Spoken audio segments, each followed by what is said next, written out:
اس نے کہا یار تجھے عشق ہو خدا کرے، پھر تجھے اس سے کوئی جدا کرے، تو گلی گلی پھرا کرے، تو اسی کا نام جپا کرے، اسے تسبیحوں پہ پڑھا کرے، پھر میں تجھ سے کہوں عشق ایک ڈھونگ ہے، تو نہیں نہیں کہا کرے۔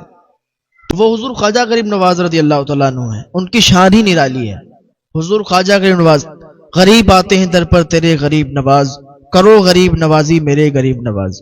امیر، غریب، نیتا، ابھینیتا، سارے لوگ وہاں جاتے ہیں اور چادریں چڑھاتے ہیں، وہاں جاتے ہیں، دعائیں مانگتے ہیں، ان کی منتیں پوری ہوتی ہیں۔ ان کی شان ہی نرالی ہے، ان کی ذات نرالی ہے۔ حضور خواجہ غریب نواز ایک جھوپڑی کے کنارے بیٹھ کر روتے تھے۔ وہ ایک نوجوان باہر سے آیا، وہ جب بھی ادھر سے گزرتا تو کیا دیکھتا ہے کہ یہ بہت زیادہ روتے ہیں۔ ادھر اپنی ماں سے کہنے لگا، ماں یہ روتے کیوں ہیں؟ جب بھی میں ادھر سے نکلتا ہوں، جب بھی گزرتا ہوں، ان کو روتے دیکھتا ہوں۔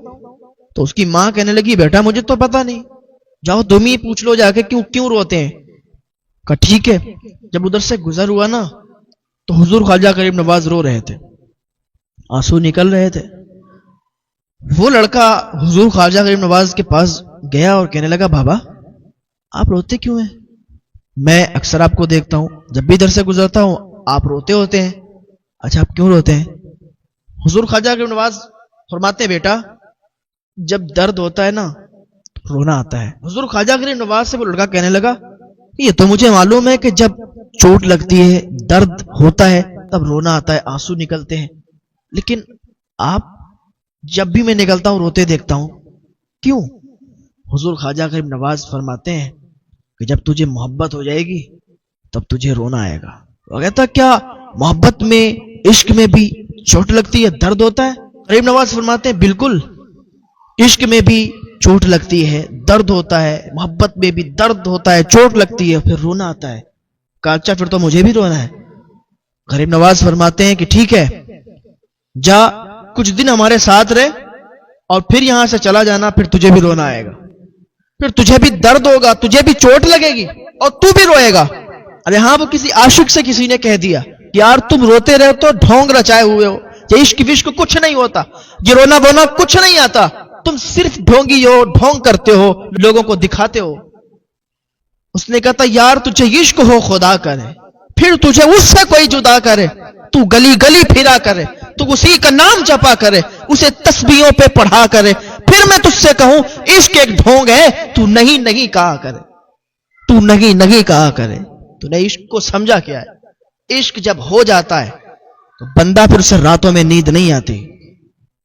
جسے عشق ہو جاتا ہے، جسے محبت ہو جاتی ہے، پھر بندہ بس اسی کی یادوں میں گم ہو جاتا ہے، اسے بھوک بھی نہیں آتی، اسے کھانا بھی اچھا نہیں لگتا، اسے کہیں رہنا بھی اچھا نہیں لگتا، بس اسی کی یاد آتی ہے۔ تجھے عشق ہو خدا کرے تو اسی کا نام جپا کرے، اسے تسبیحوں پہ پڑھا کرے، پھر میں تجھ سے کہوں عشق ایک ڈھونگ ہے، تو نہیں نہیں کہا کرے۔ ہاں ہاں، حضرت خواجہ غریب نواز رضی اللہ تعالیٰ عنہ کہنے لگے میرے ساتھ کچھ دن رہ لے اور پھر میں تجھ سے دیکھوں گا، تجھ سے پوچھوں گا، پھر تجھے بھی رونا آئے گا، تو بھی روئے گا۔ تو کہنے لگا ٹھیک ہے۔ گیا اپنی ماں کے پاس، کہنے لگا ماں وہ بابا کہتے ہیں کہ کچھ دن میرے ساتھ رہو، اور کچھ دن ساتھ رہو گے تو پھر تمہیں بھی رونا آئے گا۔ ماں مجھے بھی رونا ہے، مجھے بھی ان کے ساتھ رہنا ہے، دیکھتے ہیں کہ رونا آتا ہے کہ نہیں آتا ہے۔ اس کی ماں نے کہا تو بڑا ضدی ہے، جا ان کے ساتھ اگر رہنا چاہتا ہے تو ٹھیک ہے رہ لے۔ ٹھیک ہے۔ حضرت خواجہ غریب نواز کے پاس وہ شخص، وہ لڑکا آ کے رہنے لگا۔ اب کھانا بھی حضور خواجہ غریب نواز کے ساتھ کھاتا، چلتا بھی حضور خواجہ غریب نواز کے ساتھ، لیٹتا بھی حضور خواجہ غریب نواز کے ساتھ، ہر وقت حضور خواجہ غریب نواز کے ساتھ سفر بھی کر رہا ہے، کھانا بھی کھا رہا ہے، بیٹھ بھی رہا ہے، باتیں بھی سن رہا ہے، لوگوں کے ساتھ بیٹھ کر حضور خواجہ غریب نواز سے نصیحت بھی سن رہا ہے۔ اب ایک دن ایسا آیا، کچھ دن رہنے کے بعد حضور خواجہ غریب نواز رضی اللہ تعالیٰ عنہ نے فرمایا بیٹا اب تم گھر چلے جاؤ، تم گھر چلے جاؤ، 3 دن کے بعد آنا۔ حضور خواجہ غریب نواز سے اس نے کہا ٹھیک ہے، میں گھر جا رہا ہوں اور 3 دن کے بعد آتا ہوں، پھر دیکھتا ہوں کہ کیسے رونا آتا ہے۔ اچھا ایک بات ہے نا، آپ کا کوئی عزیز دوست ہو یا جس کے ساتھ آپ زیادہ رہتے ہو، وہ جب چلا جائے یا آپ اس کے پاس سے جدا ہو جاؤ، الگ ہو جاؤ، تو پھر آپ کو بھی اچھا نہیں لگے گا، آپ کو بھی اس کی یاد آئے گی۔ حضور خواجہ غریب نواز سے جب یہ بچھڑا اور اپنے گھر کی طرف گیا، اپنے گھر پہنچا. ابھی تک تو بڑا خوش تھا کہ آج خواجہ غریب نواز نے کہہ دیا تم گھر چلے جاؤ ہم جا رہے ہیں. اب دیکھتے ہیں کہ رونا کیسے آتا ہے. حضور خواجہ غریب نواز سے جیسے یہ بچھڑا الگ ہوا گھر پہ گیا. گھر گیا, جانے کے بعد اپنا سامان رکھا, چارپائی پر بیٹھ گیا. ابھی سے خواجہ غریب نواز کی یاد آنے لگی. حضور خواجہ غریب نواز کی یاد آنے لگی. ابھی کیا ہوا, بھوک نہیں لگی. دوپہر میں کھانا نہیں کھایا. ماں آئی, بیٹا بھوک لگی ہے کھانا کھا لے. نہیں ماں مجھے نہیں کھانا. میں نے کہا بیٹا کیا ہوا, تجھے بھوک نہیں؟ دن میں تو روز آتا تھا کھانا مانگتا تھا, آج تجھے بھوک نہیں؟ اتنا لمبا سفر کر کے آیا, آج تجھے بھوک ہی نہیں لگی؟ راستے میں کچھ کھایا تو نہیں؟ اس نے کہا ماں میں نے کچھ نہیں کھایا, آپ تھوڑی دیر میرے سے الگ ہو جاؤ, مجھے اکیلا چھوڑ دو, مجھے کچھ اچھا نہیں لگتا. اس کی ماں نے کہا ٹھیک ہے بیٹا. اب یہ جو دوپہر کا ٹائم تھا یہ ڈھلنے لگا. جس طرح سے ٹائم ڈھل رہا تھا اس طریقے سے اسے حضور خواجہ غریب نواز کی یاد ستا رہی تھی. جیسے جیسے ٹائم ڈھل رہا تھا اسے خواجہ کی یاد آ رہی تھی. اب ادھر شام کا ٹائم ہو گیا, شام کا ٹائم ہوا, کھانے کا ٹائم ہوا. ماں کھانا لائی. ماں نے کہا بیٹا اب تو کھانا کھا لو. اس نے کہا ماں مجھے بھوک نہیں ہے. کہا ابھی تو تو نے دوپہر میں بھی نہیں کھایا, اب شام میں بھی نہیں کھا رہا, کیا معاملہ ہے ابھی؟ کہا ماں مجھے اکیلے چھوڑ دو, خدا کے واسطے مجھے اکیلے چھوڑ دو, مجھے اکیلا رہنا ہے. کہا کوئی بات نہیں. ماں چلی گئی. ماں بے چین ہو گئی, میرے بچے کو کیا ہو گیا؟ وہ تو ان کے پاس گیا تھا, وہاں سے آنے کے بعد کسی سے جھگڑا تو نہیں ہوا؟ ماں آئی, پیار سے پوچھا بیٹا کیا کسی سے کوئی بات چیت ہو گئی, کیا کسی سے کوئی جھگڑا ہو گیا؟ نہیں ماں مجھ سے کچھ بھی کسی کی بات نہیں ہوئی, کسی کا جھگڑا نہیں ہوا, آپ پریشان نہ ہو, مجھے اکیلا چھوڑ دو. ماں نے کہا ٹھیک ہے. ماں چلی گئی. اب یہ لڑکا خواجہ غریب نواز کی یاد آ رہی ہے, بہت تیزی کے ساتھ یاد آ رہی ہے. دوپہر بھی کھانا نہیں کھایا, شام میں کھانا نہیں کھایا.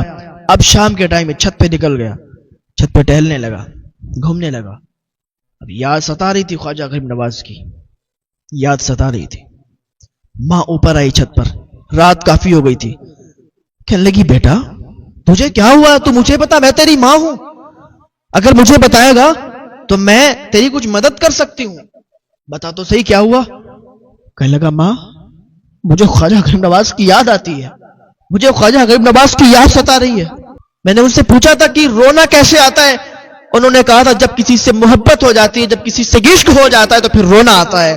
ماں مجھے بھی خواجہ سے عشق ہو گیا ہے, مجھے بھی خواجہ سے محبت ہو گئی ہے, اسی وجہ سے مجھے کھانا بھی اچھا نہیں لگتا, مجھے یہاں رہنا بھی اچھا نہیں لگ رہا. ماں میں خواجہ کے پاس جانا چاہتا ہوں, میں غریب نواز کے پاس جانا چاہتا ہوں. ماں لیکن انہوں نے 3 دن کا ٹائم دیا ہے کہ 3 دن سے پہلے نہیں آنا. ماں انہوں نے 3 دن کا ٹائم دیا, اگر 3 دن میں یہاں رکا نا میں مر جاؤں گا. ماں میری اتنی مدد کر دو, میری ایک آرزو ہے پوری کر دو, تمنا ہے کہ جاؤ خواجہ غریب نواز کے پاس چلی جاؤ, اور خواجہ غریب نواز کے پاس جانے کے بعد کہنا ان کا عاشق تڑپ رہا ہے, ان کا عاشق اکیلے مر جائے گا, خواجہ غریب نواز سے اجازت لے لو کہ میں وہاں چلا جاؤں. کہنا میرا بیٹا یہاں آنا چاہتا ہے, آپ کے پاس آنا چاہتا ہے, اجازت دے دیجئے. ماں نے کہا ٹھیک ہے بیٹا. ماں دوڑتی ہوئی خواجہ غریب نواز کے پاس گئی. جانے کے بعد خواجہ غریب نواز کے پاس جانے کے بعد کہتی ہے اے خواجہ غریب نواز آپ سے میری ایک بنتی ہے, ایک ماں کی آرزو ہے, تمنا ہے, پوری کر دو. حضور خواجہ غریب نواز نے فرمایا کیا بات ہے بتاؤ. وہ کہنے لگی میرا بیٹا آپ کا بڑا دیوانہ ہو گیا ہے, آپ کی یادوں میں اس نے کھانا بھی نہیں کھایا, اسے نیند بھی نہیں آئی. آپ اسے اتنا کرم کرو کہ ایک بار بلا لو اپنے پاس, وہ آپ کی یاد میں تڑپ رہا ہے. حضور خواجہ غریب نواز نے کہا اچھا جاؤ اس سے کہو ابھی 2 دن باقی ہیں, ابھی تو 1 دن ہوا ہے. خواجہ غریب نواز نے بھی کہا ہوگا ابھی تو ابتدائے عشق ہے, روتا ہے کیا, آگے آگے دیکھ ہوتا ہے کیا. 2 دن باقی ہیں, ابھی 3 دن نہیں ہوئے, تو 1 دن ہوا ہے, ابھی 2 دن باقی ہیں. اس کی ماں واپس آئی, کہنے لگی بیٹا وہ نہیں بلا رہے, وہ نہیں بلا رہے, کہنے ابھی 2 دن رکنا ہے. اس نے کہا ماں اگر 2 دن میں یہاں رک گیا تو میرا جنازہ جائے گا, میں مر جاؤں گا. ماں مجھے ان کی یاد بڑی آ رہی ہے, بڑی یاد ستا رہی ہے, اب تو بس میرا جنازہ جائے گا, میں نہیں جاؤں گا. ماں اتنا کرم کر دے, ایک بار ان کے پاس ضرور چلی جا, ایک بار ان کے پاس جا, وہ بڑے رحم دل ہیں, تیری بات کو مان لیں گے. ایک بار جا کے کہہ دے کہ وہ زندہ نہیں بچے گا, اگر 2 دن گھر پہ رکے گا تو مر جائے گا. ان کا عاشق دم توڑ دے گا. حضور خواجہ غریب نواز کے پاس دوڑتی ہوئی آئی.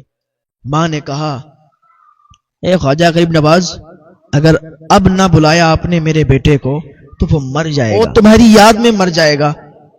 آپ میرے بیٹے کو، اگر آپ چاہتے کہ میرا بیٹا زندہ رہے، سلامت رہے، ہاتھ جوڑ کر آپ سے کہتی ہوں کہ میرے بیٹے کو بلا لو. ہاتھ جوڑ کر میری لاج رکھ لو.